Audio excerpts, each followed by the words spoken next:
नमस्कार, खबरों का पंचनामा देख रहे हैं आप। मैं हूं आपके साथ पूजा। हम लेकर आए हैं देश और दुनिया की 5 बड़ी खबरें, जिसपे चर्चा के लिए मेरे साथ स्टूडियो में मौजूद हैं कैपिटल टीवी के editor in chief doctor Manish Kumar. Doctor साहब, बहुत बहुत स्वागत है आपका। धन्यवाद। सबसे पहले नजर हेडलाइंस पर। दिल्ली विधानसभा चुनाव के लिए बीजेपी की पहली लिस्ट जारी। 29 उम्मीदवार का हुआ ऐलान। केजरीवाल के खिलाफ प्रवेश वर्मा और आतिशी के खिलाफ रमेश बिधूड़ी लड़ेंगे चुनाव। केजरीवाल के खिलाफ पंजाब से आई महिलाओं ने किया जोरदार प्रदर्शन। अधूरे चुनावी वादों पर फूटा गुस्सा। कहा, पंजाब की महिलाओं का हुआ अपमान, दिल्ली की महिलाएं हो जाए सावधान। बिहार बीपीएससी परीक्षा विवाद को लेकर प्रदर्शन कर रहे नेताओं की राजनीति पर लगा ब्रेक। भारी सुरक्षा के बीच पटना के 22 केंद्रों पर आज हुआ बीपीएससी री एग्जाम। महाकुंभ 2025 में मुस्लिमों की एंट्री पर बैन की मांग हुई तेज। साधु संत कर रहे मुसलमानों का जमकर विरोध। साधु संत बोले, मक्का में हिंदू नहीं जा सकते तो कुंभ उनको क्यों आने दे। 20 जनवरी को डोनाल्ड ट्रंप का होगा शपथ ग्रहण। तैयारियां जबरदस्त, पर शपथ से पहले बांग्लादेश में मची हलचल। डर के साए में मोहम्मद यूनुस देश छोड़ भागने की कर रहे हैं तैयारी। खबरों की शुरुआत में सबसे पहले बात दिल्ली चुनाव से जुड़ी। बहुत जल्द अब दिल्ली चुनाव की तारीखों का ऐलान हो जाएगा। चुनाव को लेकर अब हलचल तेज होती जा रही है। बीजेपी, कांग्रेस और आम आदमी पार्टी पूरी तरह से चुनावी मोड में आ चुकी है, पर बीजेपी की तैयारी सब पर भारी पड़ रही है। केजरीवाल की मुसीबत बढ़ती जा रही है। कल ही पीएम मोदी ने चुनावी शंखनाद करते हुए आपको नया नाम आपदा दे दिया, तो वहीं आज अमित शाह ने कह दिया कि केजरीवाल को शीश महल का हिसाब देना ही होगा। साथ ही बीजेपी की पहली लिस्ट भी आज सामने आ गई। पहली लिस्ट में 29 नाम है। 16 सीटों पर कैंडिडेट बदल दिए गए हैं, जबकि 13 पर मौजूदा विधायकों को टिकट दी गई है। नई दिल्ली से अरविंद केजरीवाल के खिलाफ प्रवेश वर्मा चुनाव लड़ेंगे। कालकाजी से आतिशी के खिलाफ बीजेपी ने रमेश बिधूड़ी को मैदान में उतारा है। बता दें आपको, आम आदमी पार्टी की सभी 70 सीटों पर कैंडिडेट घोषित कर चुके हैं। कांग्रेस ने भी अब तक 3 लिस्ट में 48 उम्मीदवार उतारे हैं, पर बीजेपी की पहली ही लिस्ट कांग्रेस आप पर भारी पड़ती नजर आ रही है। बड़ा सोच समझकर उम्मीदवारों का बीजेपी ने चयन किया है। क्या रणनीति है बीजेपी की? देखिए, फुटबॉल में 1-to-1 चेक सिस्टम होता है कि कोई खिलाड़ी है, उसको आप फ्री छोड़ेंगे तो वो आपके लिए प्रॉब्लम क्रिएट कर सकता है। तो चेक करने के लिए कि वो जिधर जा रहा है, जैसे जा रहा है, उसको इंगेज करके रखो। साइकोलॉजिकल दबाव भी होता है, खेल भी खराब होता है, और उसे आप कोई कर्तव्य दिखाने से आपको वो चौंका दे, ये करने से आप उसको रोक पाते हैं। भारतीय जनता पार्टी की जो लिस्ट आई है और कांग्रेस पार्टी की जो लिस्ट आई है, नींद हराम हो गई होगी अरविंद केजरीवाल की, क्योंकि यहां साहेब सिंह वर्मा के सुपुत्र मैदान में आ गए, ex chief minister. Congress party ने पहले से ही शीला दीक्षित के बेटे को उतार दिया है। कैसे आप बचोगे? आपने क्या किया? You have forced Arvind Kejriwal to spend time on his own constituency. ऐसा नहीं कि कोई केक वॉक हो जाएगा पिछले 3 बार की तरह। इस बार केक वॉक नहीं है, और जिस तरीके से पहले से ही प्रचार प्रसार ये लोग कर रहे हैं, उससे मामला टफ हो गया है। आतिशी मान लेना, अलका लांबा एक तरफ है, दूसरी तरफ रमेश बिधूड़ी को आपने उतार दिया। ये दोनों सांसद हैं। साहिब सिंह वर्मा के बेटे भी सांसद रहे, ये रमेश सिंह बिधूड़ी भी सांसद रहे। इसी तरीके से बीजेपी के पूर्व अध्यक्ष सतीश उपाध्याय को उतार दिया गया भारती के खिलाफ मालवीय नगर से। तो जितने भी बड़े चेहरे हैं आम आदमी पार्टी के अंदर, उसको निपटाने के लिए पूरी तरीके से प्लानिंग और तैयारी हुई है। और इस बार जिस तरीके से प्रधानमंत्री मोदी हों, अमित शाह हों, ये लोग इस चुनाव को शुरू से ही अपने कंट्रोल में रखे हुए हैं चाहे उम्मीदवार के चुनाव हो, प्रचार हो, और जिस हिसाब से आरएसएस 50,000 मीटिंग्स कर रहा है, परेशानी बढ़ गई है बहुत ज्यादा अरविंद केजरीवाल की। जी, तो बीजेपी की पहली लिस्ट ने आम आदमी पार्टी, कांग्रेस दोनों की मुसीबत को बढ़ा दिया है। केजरीवाल सबसे ज्यादा परेशान नजर आ रहे हैं क्योंकि दिल्ली में तो केजरीवाल फंसे ही हैं, पर अब पंजाब में भी केजरीवाल के खिलाफ विद्रोह शुरू हो गया है। दरअसल आज पंजाब की अलग अलग जगहों से आई महिलाओं ने केजरीवाल के आवास के बाहर जोरदार विरोध प्रदर्शन किया। महिलाएं पंजाब चुनाव से पहले किए गए 1,000 रुपए मासिक भत्ते के वादे को पूरा करने की मांग करती नजर आई। महिलाओं का कहना है कि आम आदमी पार्टी ने चुनाव जीतने के बाद अपना वादा नहीं निभाया। वो दिल्ली की जनता को भी आगाह कर रही है कि केजरीवाल के वादों पर भरोसा ना करे। आज जिस तरह से विरोध प्रदर्शन केजरीवाल के आवास के बाहर देखा गया, क्या इस विरोध प्रदर्शन का असर केजरीवाल के जो महिला सम्मान योजना है उस पर दिखाई पड़ेगा? देखिए, असर तो साफ साफ दिखने लग गया है। ऑलरेडी दिल्ली की महिलाएं ये कह रही कि ये झूठ बोल रहा है। जब आपने पंजाब में 1,000 रुपए देने की बात की, 3.5 साल बीत गए, आप दे नहीं पाए। मार्च में आपने 1,000 रुपए देने की बात की थी दिल्ली में, अभी तक एक किस्त नहीं आया। तो जो व्यक्ति दिन रात झूठ बोलते हो, झूठे वादे करता हो, उस पर यकीन कर पाना बड़ा मुश्किल है। तो ये जो कांग्रेस पार्टी ने किया है, और भारतीय जनता पार्टी को भी ये काम करना चाहिए कि पंजाब के अंदर में आपने क्या क्या वादे किए और क्या क्या आपने पूरा किया, दिल्ली के अंदर आपने क्या क्या वादे किया और आपने क्या क्या पूरा किया। काम तो कुछ नहीं किया, सिर्फ वादे किए, खजाना लुटवाने का काम किया, और डेफिसिट में आ गई पहली बार दिल्ली का बजट, रेवेन्यू कम, खर्चा ज्यादा। तो ये केजरीवाल के लिए उनकी क्रेडिबिलिटी, जो ऑलरेडी शराब घोटाले में जेल जाने की वजह से डाउन हो गई। अभी देखिए, हमने तो 1 महीने से नहीं सुना कि केजरीवाल ये कह रहे हो कि मैं कट्टर ईमानदार हूं। नहीं, वो बोलने का मुंह नहीं रहा कि मैं ईमानदार हूं, ये बोलने की हिम्मत भी नहीं रही। तो इसका इंपैक्ट होगा। महिला सम्मान योजना जो 2,100 रुपए का प्रतिमाह देने की जो बात है, अगर ये दाव अरविंद केजरीवाल का फेल कर गया तो केजरीवाल दिल्ली से सदा के लिए निपट जाएंगे। जी, चलिए बढ़ते हैं आगे और बात करते हैं बिहार की।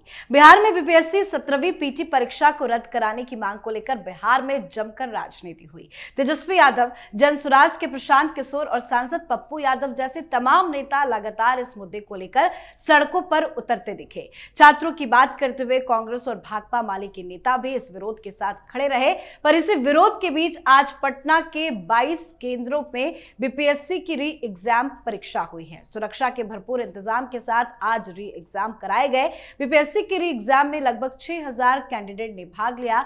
अभ्यर्थियों ने अपनी बड़ी संख्या में उपस्थिति दर्ज कराकर इस पर चल रही सियासत को नकार दिया है। लगातार जिस तरह से विरोध प्रदर्शन हो रहा था और आज री एग्जाम, कितना बड़ा झटका इन तमाम विपक्ष के नेताओं के। देखिए, छात्रों को क्या चाहिए? छात्रों को एग्जाम देने की और नौकरी पाने की अभिलाषा है। राजनीति से उनको कुछ लेना देना है नहीं। जो छात्र राजनीति में अपना हाथ आजमाना चाहते हैं, उनको एग्जाम वैसे भी वो पास नहीं करते। तो जो बच्चे अपने करियर को लेकर के सजग थे, उन्होंने एग्जाम दे दिया और इनकी टाटा फिस हो गई। आपको अचानक छात्रों को लेकर के राजनीति करनी है, आपको चुनाव लड़ना है, आपको मुख्यमंत्री बनना है, कोई और मुद्दा आपको ढूंढना चाहिए।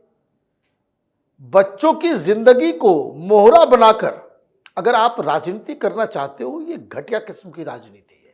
अगर एग्जामिनेशन प्रोसीजर के अंदर कोई त्रुटि है तो कैसे उसको बेहतर किया जाए, उस पर चर्चा होनी चाहिए। सरकार वो अलग पता नहीं किस नशे में डूबी हुई है। जब आपको समझ में आ रहा है कि हर जगह इस तरह की कहानियां आ रही है, आपको सचेत होना चाहिए। जो एग्जाम कंडक्ट कराने वाले लोग हैं, जिनके ऊपर जिम्मेदारी, आपको खटाखट एक्शन लीजिए, उसको बर्खास्त कीजिए। रिश्तेदार लगे हुए क्या आपके? 10-20 अधिकारियों को आप नापिए, देखिए अपने आप सिस्टम ठीक हो जाएगा। लेकिन किसी का उस पर ध्यान जाता नहीं है। अब री एग्जाम हो गया, मामला को खत्म करना चाहिए। ये पप्पू यादव या प्रशांत किशोर ये कोई राजनीति ये कर रहे हैं छात्रों की भलाई के लिए नहीं, ये अपनी राजनीतिक रोटियां सेकने के लिए ये तमाशा कर रहे हैं। जी, अगली खबर में बात महाकुंभ की। प्रयागराज में इस साल महाकुंभ मेले का भव्य आयोजन हो रहा है, जो हर 144 साल में एक बार होता है। गंगा, यमुना और अदृश्य सरस्वती के पवित्र संगम पर आयोजित इस मेले को धार्मिक आस्था और भारतीय संस्कृति का सबसे बड़ा पर्व माना जाता है। करोड़ों श्रद्धालु देश विदेश से इस मेले में भाग लेने आ रहे हैं। इस बार का महाकुंभ बेहद खास है क्योंकि मोदी सरकार की तैयारियां भी जबरदस्त है। इस बार सरकार 5,000 करोड़ रुपए से ज्यादा खर्च कर रही है।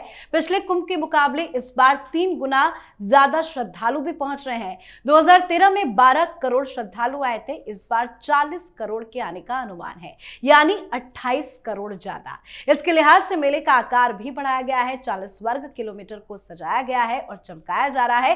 तैयारियां भव्य है तो राजनीति भी चरम पर जारी है।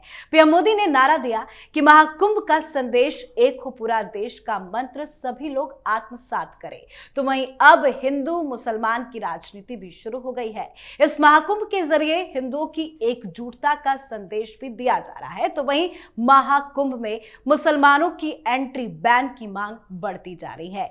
अब साधु संत कह रहे हैं कि हम मक्का नहीं जा सकते तो मुसलमानों को कुंभ ना आने दिया जाए। क्या यह विवाद और ज्यादा बढ़ेगा? देखिए, विवाद के अलावा कितनी बड़ा एक सिक्योरिटी चैलेंज है।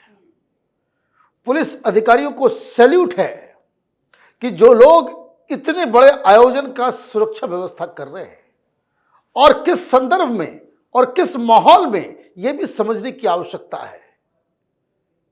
चारों तरफ से लोगों की नजरें हैं, राजनीति उफान पे है। जिस हिसाब से यूपी के अंदर माहौल है, कोई भी असामाजिक तत्व इस तरह के महापर्व को डिस्टर्ब करने के लिए, जिहादी संगठन हो या पाकिस्तान स्पॉन्सर्ड टेररिस्ट हो, अब तो बांग्लादेश से भी बहुत सारे जिहादी या अलकायदा, ISIS इस तरह के एलिमेंट्स यहाँ पे माहौल खराब करने की कोशिश कर सकते हैं। ये सिक्योरिटी के लिए एक बहुत बड़ा चैलेंज है। मैं तो देख रहा था सवेरे कुछ टेलीविजन चैनलों के ऊपर वहाँ के ADG भानु भास्कर वो तैयारी के बारे में बता रहे थे। इतनी बड़ी प्लानिंग, आप ये समझिए कि अगले जब तक ये संपन्न नहीं होगा, यूपी पुलिस के कोई भी अधिकारी को चैन से नींद तक नहीं आएगी कि इतना बड़ा आयोजन है। अब ऐसे में एक तो थ्रेट है, एक तो थ्रेट परसेप्शन भी है और बहुत सारे लोगों की गिद्ध दृष्टि भी है। और ऐसे में जो अवांछित तत्व हैं उनको रोकने का डिमांड अगर साधु संत की तरफ से किया जा रहा है तो उस पर गौर करने की आवश्यकता है। लेकिन ऐसा माहौल मत बनाइए कि जिससे समाज में समरसता जो है वो खराब होता हो। कुंभ में बहुत सारे लोग, बहुत सारे तरह के लोग उसमें कंट्रीब्यूट करते हैं। ये सारी चीज़ें अलग बात हो सकती है, लेकिन हाँ, जो कोई भी आए, इस बार सुरक्षा का जो सबसे बड़ा ख्याल रखा गया है कि अगर परिंदा भी पर मारे, उसकी आइडेंटिटी, उसका हिसाब किताब पुलिस और एजेंसियों के पास हो ताकि कोई गड़बड़ी ना हो। हमारा एक ही मकसद होना चाहिए, साधु हो, संत हो, सिक्योरिटी वाले हो या वहाँ के ऑर्गेनाइजर हो या फिर आम जनता हो, हमारा एक ही मकसद होना चाहिए कि ये महापर्व हिंदुओं का सबसे बड़ा, सिर्फ हिंदुओं का नहीं, पूरी पृथ्वी पे जो सबसे बड़ा कॉन्ग्लोमरेशन है, जो कुंभ में इतने सारे लोग आएंगे, वो अच्छे मन से आए, स्नान करें, पुण्य का लाभ लें, घर जाएं और एक सफल तरीके से ये पूरा आयोजन संपन्न हो। जी, चलिए बात आज की आखिरी खबर की। अमेरिका के नवनिर्वाचित राष्ट्रपति डोनाल्ड ट्रंप 20 जनवरी को शपथ लेने वाले हैं, जिसकी तैयारियां जोरों पर है। पर शपथ से पहले बांग्लादेश की टेंशन भी बढ़ती जा रही है। बताया जा रहा है कि शपथ लेते ही ट्रंप बांग्लादेश को लेकर कुछ ठोस कदम उठा सकते हैं। बांग्लादेशी पत्रकार के मुताबिक यूनुस और उनके साथियों के लिए समय खत्म हो रहा है, बुरा वक्त नजदीक है, क्योंकि डोनाल्ड ट्रंप के प्रशासन के सत्ता में आने के साथ ही मोहम्मद यूनुस के खतरनाक पाक एजेंडे को खत्म करने की बड़ी योजना बनाई जा रही है। ट्रंप शपथ लेते ही क्या बांग्लादेश पर कुछ बड़ा एक्शन लेंगे? देखिए, ऑलरेडी इस नई सरकार के जो लोग हैं पिछले 1 महीने से अलग अलग प्लेटफॉर्म्स पे बयान देते चले आ रहे हैं कि जिस तरीके से क्रिश्चियंस, हिंदू, बौद्धिस्ट इन लोगों के ऊपर हमले हो रहे हैं, साथ ही मोहम्मद यूनुस के जो हाथ हैं वो दागदार हैं क्लिंटन, उनकी फैमिली और अमेरिका के डीप स्टेट, जॉर्ज सोरोस जैसे एलिमेंट्स के हाथों। ये सारे जो विषय हैं वो विषय पे ऑलरेडी डोनाल्ड ट्रंप ने अपनी राय दे दी है। कई सारे नए इन्वेस्टिगेशन होंगे। जिस तरीके से जो बाइडेन ने डोनाल्ड ट्रंप को जेल में डालने की कोशिश की वो अभी तक चल रहा है कि प्रेसिडेंट को जेल के अंदर डाल दो। तो ये जो नेफेरियस डिजाइन जो डोनाल्ड ट्रंप के खिलाफ इन लोगों ने रची, उसका और डॉक्टर यूनुस का वो जेनेसिस सब एक ही थाली के चट्टे बट्टे हैं। एक्शन वहां होगा, इंपैक्ट ढाका पे होगा। वहां लोग अंदर जाएंगे, ढाका से लोग बाहर भागेंगे। तो यूनुस साहब के पास ऑप्शन इसलिए भी नहीं है कि इनके इंटरनल सिचुएशंस भी वो आउट ऑफ कंट्रोल जा रहे हैं। जिस तरीके से आंदोलन हो रहा है, संविधान को बदलने की मांग की जा रही है, जिस तरीके से बीएनपी नाराज है, चुनाव को लेकर के बिल्कुल अनिश्चितता है। तो इंटरनल फैक्टर्स और एक्सटर्नल फैक्टर, खास करके जो वॉशिंगटन डीसी में जो नई सरकार आने वाली है उसको लेकर के ये बिल्कुल सही असेसमेंट है कि डॉक्टर यूनुस को बांग्लादेश छोड़ के भाग नहीं पड़ेगा। जी, बहुत बहुत धन्यवाद सर समझाने के लिए। धन्यवाद। खबरों का पंचनामा में आज के लिए फिलहाल इतना ही। देश विदेश की बाकी खबरों और उनकी सटीक एनालिसिस के लिए देखते रहिए कैपिटल टीवी। हमें लाइक कीजिए, शेयर कीजिए और कैपिटल टीवी को सब्सक्राइब कीजिए। नमस्कार।